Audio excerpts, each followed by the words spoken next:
చిన్న అమ్మాయి కథ సితార కలల లోకం. ఒక చిన్న పల్లెటూరులో సితార అనే అమ్మాయి ఉండేది. ఆమె వయస్సు 8 సంవత్సరాలు మాత్రమే.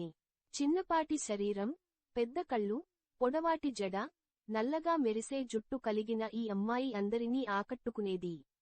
సితారకు గ్రామంలోని ప్రతి ఒక్కరితోనూ స్నేహం ఉండేది. ఆమెకు కలలంటే చాలా ఇష్టం. చిన్నదైనా తన హృదయం మాత్రం పెద్దది. తనకు ఉన్న చిన్న చిన్న ఆశలతో, పెద్ద కలలతో ఎల్లప్పుడూ నవ్వుతూ తిరుగుతుండేది. సితార చిన్న కలలు. సితార రోజూ ఉదయాన్నే లేచి, అమ్మతో కలిసి గంగమ్మ చెరువుకి నీళ్లు తీయడానికి వెళ్లేది. నీళ్లు తీసుకొచ్చేటప్పుడు ఆమె ఆకాశాన్ని చూసి, అమ్మా, నేను ఒకరోజు ఆకాశంలో పక్షిలా ఎగరాలని ఉంది అని చెప్పేది. అమ్మ నవ్వుతూ, బంగారం, పాపం పక్షులు రెక్కలతో ఎగురుతాయి. మనం మన కృషితోనే ఎగరాలి అని బోధించేది. ఆ మాటలు సితార మనసులో దాగిపోతాయి. పాఠశాల జ్ఞాపకాలు. సితారకు చదువులంటే చాలా ఇష్టం. పాఠశాలలో టీచర్ చెప్పే ప్రతి మాటను శ్రద్ధగా వింటుంది. ఆమె కల ఒకరోజు మంచి డాక్టర్ కావడం. ఎందుకంటే గ్రామంలో పెద్ద ఆసుపత్రి లేకపోవడం వల్ల చిన్న చిన్న రోగాలకే ప్రజలు కష్టపడుతుంటారు. ఒకరోజు టీచర్ ఆమెను అడిగాడు, సితార, నీ కల ఏమిటి? ఆమె అమాయకంగా జవాబు చెప్పింది, సార్, నేను డాక్టర్ అవుతాను. నా ఊరి పిల్లలందరికీ ఉచితంగా మందులు ఇస్తాను. అందరూ ఆమె మాట విని చప్పట్లు కొట్టారు. స్నేహం. సితారకు తన ఊర్లో రాము అనే మంచి స్నేహితుడు ఉండేవాడు. రాము చదువులో బలహీనుడు కాని ఆటలలో చాలా బలమైనవాడు. ఇద్దరూ కలిసి ఎల్లప్పుడూ ఆడుకుంటూ, చదువుతూ, నవ్వుతూ గడిపేవారు. ఒకరోజు రాము పాఠశాలకు రాకపోవడంతో సితార అతని ఇంటికి వెళ్ళింది. అక్కడ అతను జ్వరంతో బాధపడుతూ ఉండడం చూసి ఆమె కంగారు పడింది. రాము, నీకు ఏమైనా కావాలా? నేను నీకు పాలు తీసుకొస్తాను అని చెప్పింది. అతను బలహీనంగా నవ్వుతూ, నువ్వు దగ్గరగా ఉండటం చాలు సితార అన్నాడు. అదే రోజు ఆమె మనసులో మరింతగా డాక్టర్ కావాలన్న సంకల్పం బలపడింది. చిన్న చిన్న అడ్డంకులు. సితార తండ్రి ఒక కూలీ. రోజువారీ కష్టంతోనే కుటుంబాన్ని పోషించేవాడు. ఒకరోజు అతను అనారోగ్యంతో పడిపోయాడు. ఆర్థికంగా ఇబ్బందులు మొదలయ్యాయి. సితార తల్లి, బంగారం, నీ చదువులు కొనసాగించాలి. కాని మనకిప్పుడు డబ్బు అవసరం ఉంది అని కన్నీళ్లు పెట్టుకుంది. సితార మాత్రం దృఢంగా, అమ్మా, నేను చదువుతాను. నీకు తోడ్పడతాను కూడా. మన కలలు వదిలేయకూడదు అని చెప్పింది. ఆమె పాఠశాల తర్వాత ఇంట్లో పనులు చేస్తూ, చదువుకు సమయం కేటాయించేది. కలల బాట. ఒకరోజు జిల్లా స్థాయిలో పిల్లల కోసం కలల పోటీ జరిగింది. అందులో పిల్లలు తమ కలల గురించి చెప్పాలి. సితార కూడా పాల్గొంది. ఆమె వేదికపైకి వెళ్లి తన చిన్నపాటి స్వరంతో, పెద్ద మనసుతో మాట్లాడుతూ, నా ఊర్లో ఎవ్వరూ అనారోగ్యంతో ఇబ్బంది పడకూడదు. నేను డాక్టర్ అవుతాను. డబ్బు లేకపోయినా అందరికీ మందులు ఇస్తాను అని చెప్పింది. వేదికపై ఉన్న పెద్దలు ఆశ్చర్యపోయారు. ఆమెకు మొదటి బహుమతి ఇచ్చారు. ఊరి గౌరవం. సితార విజయం ఊరిలో పెద్ద సంబరంగా మారింది. అందరూ ఆమెను అభినందించారు. గ్రామ పెద్దలు ఆమె చదువులకు సహాయం చేయాలని నిర్ణయించుకున్నారు. అప్పటి నుండి సితార చదువుల పట్ల మరింత కృషి చేసింది.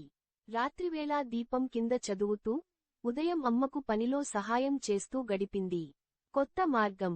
సమయం గడుస్తూ, సితార 10వ తరగతి చదివే స్థాయికి వచ్చింది. మంచి మార్కులు సాధించింది. జిల్లా కలెక్టర్ కూడా ఆమె కృషిని గుర్తించి స్కాలర్షిప్ ఇచ్చాడు. ఆమె ఆనందంతో అమ్మ దగ్గరికి పరుగెత్తి వెళ్లి, అమ్మా, ఇది మన విజయానికి మొదటి అడుగు.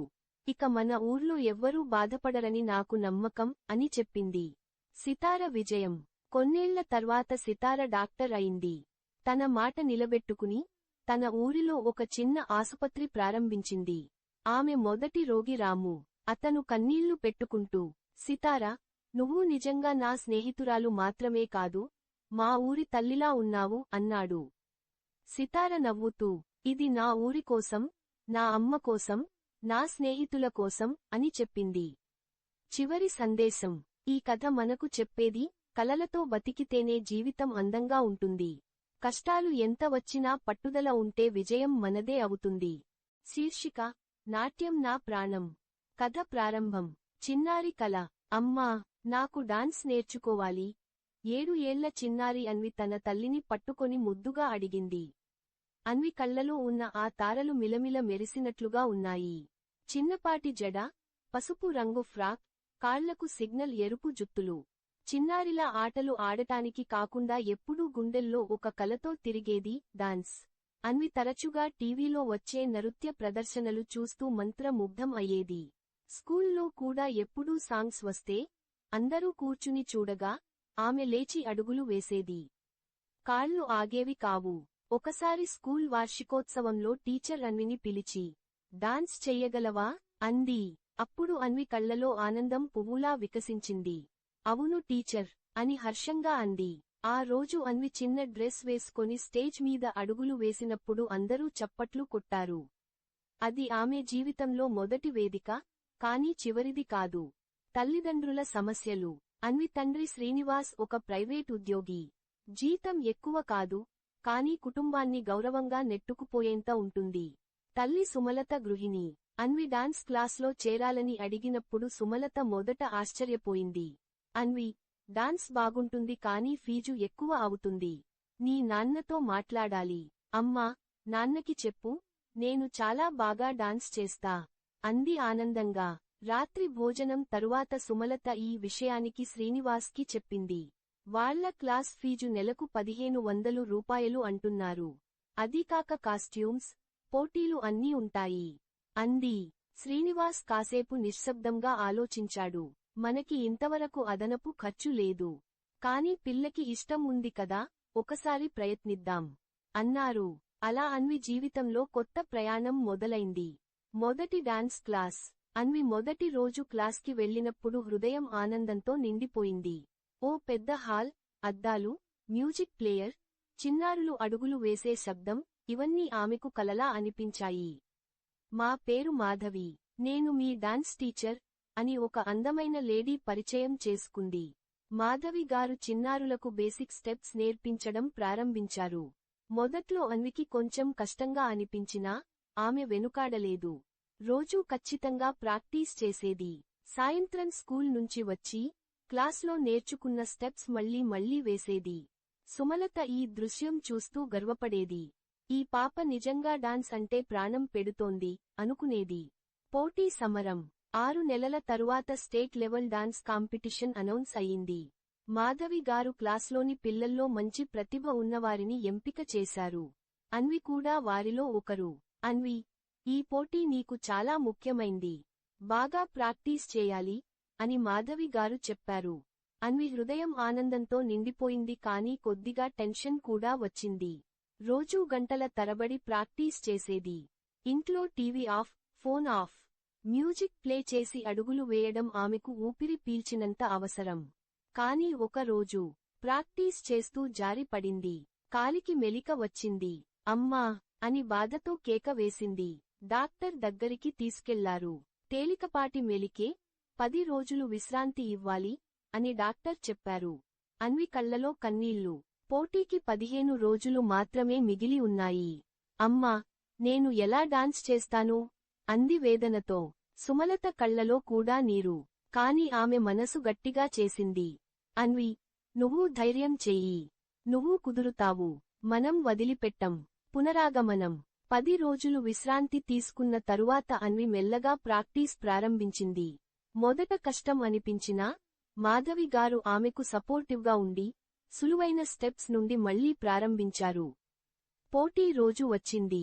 ఒక పెద్ద ఆడిటోరియం, వెలుగులు, మ్యూజిక్ శబ్దం, ప్రేక్షకులు. అన్వి హృదయం గబగబ కొట్టుకుంది. స్టేజ్ మీద అడుగు పెట్టిన క్షణం ఆమెకి నొప్పి, టెన్షన్ అన్నీ మర్చిపోయింది. మ్యూజిక్ మొదలైంది. ఆమె నృత్యం ఒక ప్రవాహంలా సాగింది. ప్రతి స్టెప్లో ఆత్మ ఉంది. ప్రతి హావభావంలో ప్రాణం ఉంది. పోటీ ముగిసిన తరువాత ఫలితాలు ప్రకటించారు. ఫస్ట్ ప్రైజ్ అన్వి అని విన్న క్షణం ఆమె ఆనందంతో కళ్లలో నీళ్లు వచ్చాయి. అన్వి కల మరింత పెద్దది. అన్వి విజయం ఆగిపోలేదు. ఆ తరువాత కూడా అనేక పోటీల్లో గెలిచింది. ఆమె తండ్రి, తల్లి గర్వంతో నిండిపోయారు. మాధవి గారు అన్వి భవిష్యత్తును చూసి, ఈ పిల్ల ఒకరోజు స్టేజ్ మీద స్టార్ అవుతుంది అని అన్నారు. అన్వి కూడా తన మనసులో మాట చెప్పుకుంది. నాట్యం నా ప్రాణం. నేను ఎప్పటికీ నాట్యం ఆపను. శీర్షిక. కథ పేరు చిన్నారి సీత మరియు మాయా అరణ్యం. గ్రామంలోని చిన్నారి. పల్లెటూరి మధ్యలో ఒక అందమైన గ్రామం ఉండేది. ఆ గ్రామం పేరు మల్లిపల్లి. అక్కడ చిన్న, పెద్ద అందరూ ఒకరినొకరు గౌరవించుకుంటూ సంతోషంగా జీవించేవారు. ఆ గ్రామంలో సీత అనే 10 ఏళ్ల చిన్నారి ఉండేది. సీత చాలా చురుకైన అమ్మాయి. చదువులోనూ, ఆటల్లోనూ అందరిలో ముందుండేది. ఆమెకి పుస్తకాలు చదవడం, పువ్వులు ఏరడం, పక్షులకు గింజలు వేయడం చాలా ఇష్టం. సీత ఇంటి వెనక ఒక చిన్న తోట ఉండేది. అక్కడ మామిడి, జామ, బొప్పాయి, చింత చెట్లు ఉండేవి. ఆ తోటలోని పూలు, పండ్లు చూసుకుంటూ సీత ప్రతి ఉదయం సంతోషంగా గడిపేది. ఒకరోజు సీత తన అమ్మతో పాటు మార్కెట్కి వెళ్తూ రహదారి పక్కన ఒక వృద్ధ అమ్మమ్మ కూర్చుని ఉండటం గమనించింది. అమ్మమ్మ చాలా అలసిపోయినట్లు కనిపించింది. సీత దగ్గరికి వెళ్లి, అమ్మమ్మ, మీకు ఏమైనా సహాయం కావాలా? అని అడిగింది. అమ్మమ్మ మెల్లిగా నవ్వుతూ, బిడ్డా, నేను అడవికి వెళ్లి పూలు ఏరుకోవాలి. కాని నడవలేకపోతున్నాను. నా దగ్గర ఒక బుట్ట ఉంది, నువ్వు పూలు తెచ్చి ఇస్తావా? అంది. సీత వెంటనే అవును అని చెప్పి ఆ బుట్ట తీసుకుంది. కాని అమ్మమ్మ ఒక విచిత్రమైన విషయానికి చెప్పింది. ఈ పూలు అడవిలోని మాయా తోటలో ఉంటాయి. అక్కడికి వెళ్ళినప్పుడు భయపడకూడదు, ధైర్యంగా ఉండాలి అంది. సీత ఆశ్చర్యపోయింది. మాయా తోట, అదేమిటి అమ్మమ్మా? అని అడగబోతుండగా అమ్మమ్మ ఒక్కసారిగా కనబడకుండా పోయింది. మాయా తోటలో ప్రవేశం. సీత గందరగోళంలో పడింది. కాని తన ధైర్యాన్ని కోల్పోలేదు. బుట్టను పట్టుకుని అడవివైపు నడవసాగింది. అడవిలోకి అడుగుపెట్టగానే ఒక చల్లని గాలి తాకింది. పక్షుల కిలకిలారావాలు, ఆకుల సలసలలు, నీటి జలజలలు అన్నీ కలిపి ఒక అద్భుతమైన సంగీతం వినిపిస్తున్నట్లు అనిపించింది. కొంతసేపు నడవగా దూరంలో మెరిసే పూలతో నిండిన తోట కనిపించింది.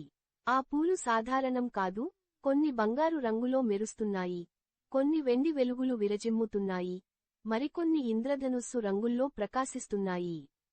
సీత ఆశ్చర్యంతో ఆ పూలను ఏరడం ప్రారంభించింది. కాని ఒక్కసారిగా, అక్కడే ఆగు అని ఒక గొంతు వినిపించింది. సీత వెనక్కి తిరిగి చూసింది. ఒక పెద్ద కోతి రాజు ఆమె ముందుకు వచ్చాడు. ఆ కోతి బంగారు కిరీటం ధరించి, చేతిలో గద తీసుకుని నిలబడ్డాడు. ఈ పూలు మాయా పూలు. వీటిని ఎవరు కావాలనుకున్నా తీసుకెళ్లలేరు. నువ్వెవరు? ఇక్కడ ఎందుకు వచ్చావు? అని అడిగాడు. సీత ధైర్యంగా చెప్పింది. నేను సీత. ఒక వృద్ధ అమ్మమ్మ కోసం ఈ పూలు ఏర్డానికి వచ్చాను.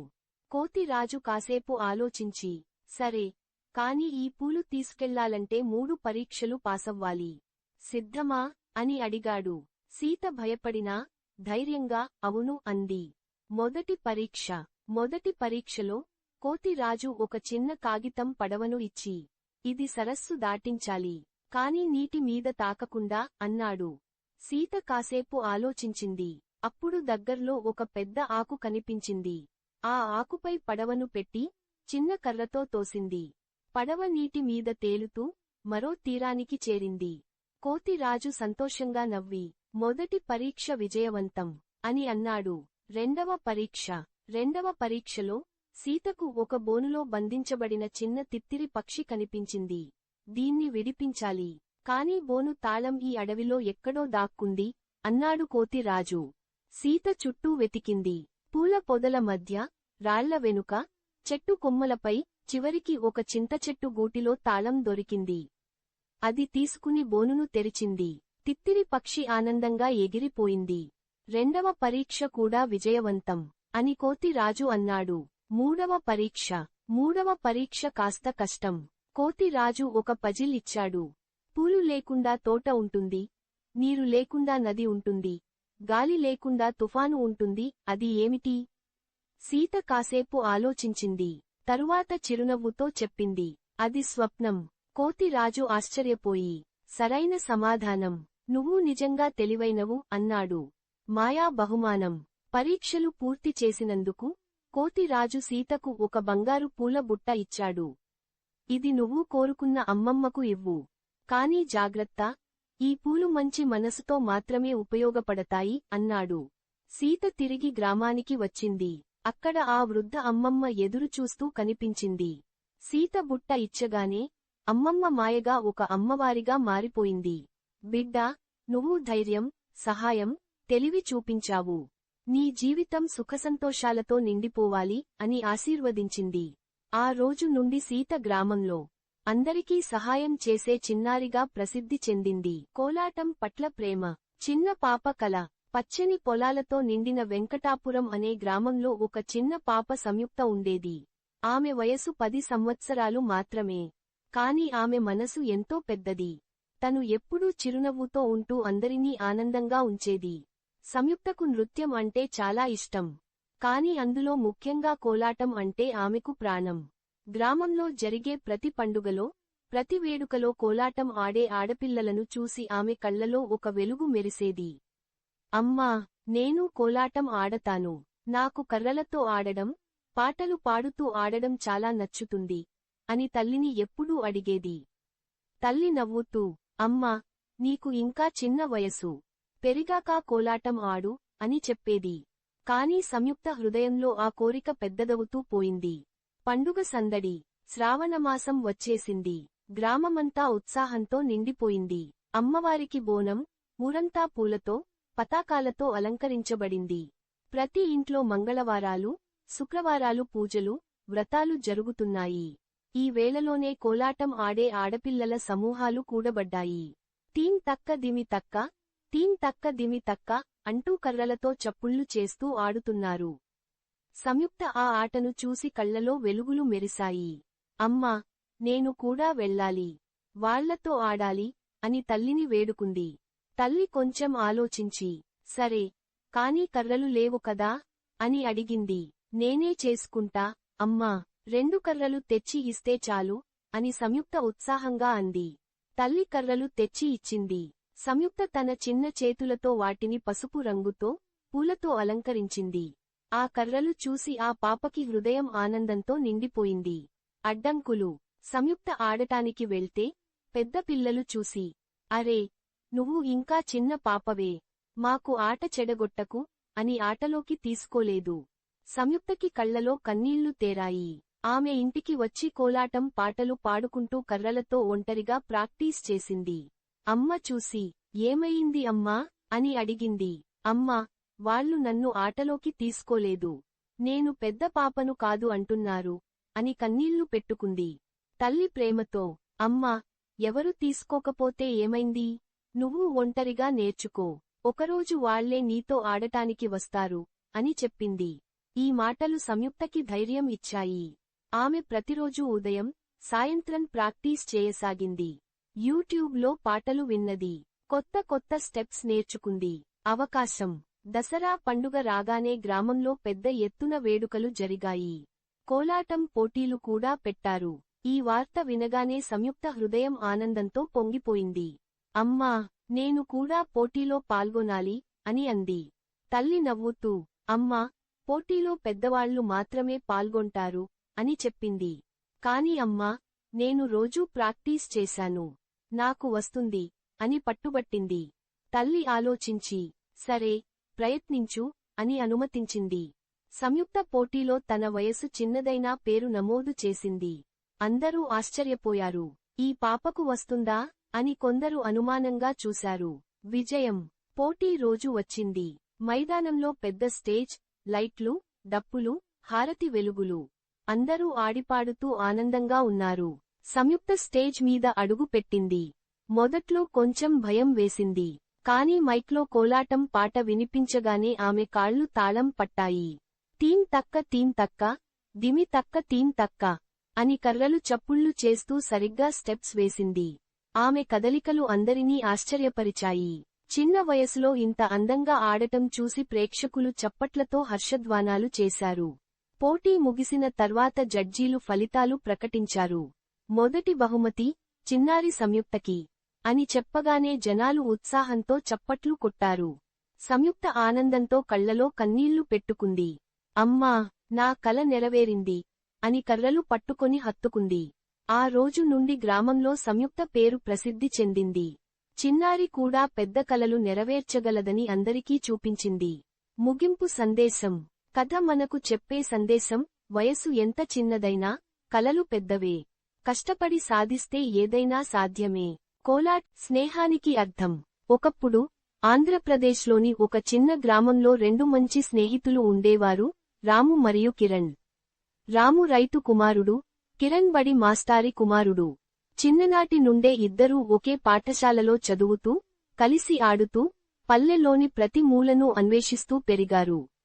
వాళ్ల స్నేహం అంత బలంగా ఉండేది, ఒకరు లేకుండా మరొకరు రోజు గడపలేకపోయేవారు. ఉదయం పాఠశాలకు వెళ్లేప్పుడు ఒకే సైకిల్ పై వెళ్లి, సాయంత్రం కలిసి ఇంటికొచ్చి, గృహపాఠాలు కూడా కలిసి చేసేవారు. మొదటి పరీక్ష. ఒకసారి గ్రామంలో పెద్ద ఉత్సవం జరిగింది. జాతరకి అనేక రకాల దుకాణాలు, ఆటలు, జంతు ప్రదర్శనలు వచ్చాయి. రాము దగ్గర తండ్రి ఇచ్చిన 10 రూపాయలు, కిరణ్ దగ్గర 5 రూపాయలు మాత్రమే ఉన్నాయి. జాతరలో ఒక దుకాణం ముందు నిలబడి ఇద్దరికీ ఒకే ఆట ఆడాలని అనిపించింది. కాని ఆటకి 20 రూపాయలు కావాలి. కిరణ్ కొంచెం ఇబ్బందిగా అనిపించినా, రాము వెంటనే తన డబ్బులు ఇచ్చి, ఇద్దరూ కలిసి ఆ ఆట ఆడారు. ఆ రోజు కిరణ్ మనసులో రాము ఎంత స్వార్థరహితమైన స్నేహితుడో అనిపించింది. కాలం మారింది. సంవత్సరాలు గడిచాయి. పాఠశాల పూర్తయ్యాక, రాము తండ్రికి ఆరోగ్యం బాగోలేకపోవడంతో రాము చదువు ఆపి, పొలంలో పని చేయాల్సి వచ్చింది. కిరణ్ మాత్రం పట్టణానికి వెళ్లి, ఇంజనీరింగ్ చదవడానికి చేరాడు.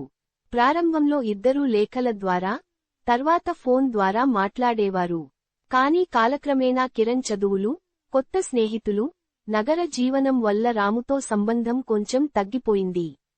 రాము మాత్రం ప్రతి పండుగకి, కిరణ్ పుట్టినరోజుకి ఫోన్ చేసి మాట్లాడేవాడు. పెద్ద పరీక్ష. ఒక సంవత్సరం తర్వాత, గ్రామం భారీ వర్షాలతో వరదలకు గురైంది. రాముళ్ల ఇల్లు, పొలాలు నీట మునిగిపోయాయి. రాము కుటుంబం పాఠశాల భవనంలో ఆశ్రయం పొందింది. ఆ పరిస్థితిలో రాము ఏం చేయాలో అర్థం కాక, పాత ఫోన్ నంబర్ ద్వారా కిరణ్కి కాల్ చేశాడు. కిరణ్ ఆ సమయంలో నగరంలో ఉద్యోగం కోసం ఇంటర్వ్యూలకు వెళ్తున్నాడు. ఫోన్లో రాము పరిస్థితి చెప్పినప్పుడు, కిరణ్కి మనసు కలచి వేసింది. పాత జ్ఞాపకాలు గుర్తొచ్చాయి.